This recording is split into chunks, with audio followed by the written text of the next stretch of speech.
Hello everyone, welcome back to our channel. Today, I'll show you how to set up an approval process in Salesforce quickly and easily.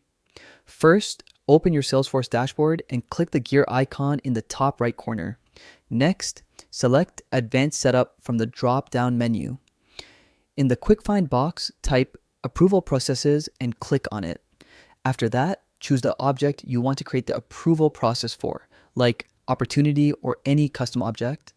Now click Create New Approval Process and select Use Standard Setup Wizard. Enter a name and description for your approval process to keep things clear and organized. Then, define the criteria for when a record should enter the approval process. Set the approver field and record editability options.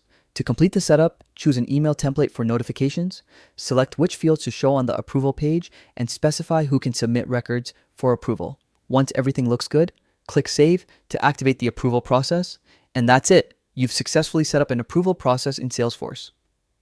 Thanks for watching. Don't forget to subscribe to our channel, and I'll see you in the next video.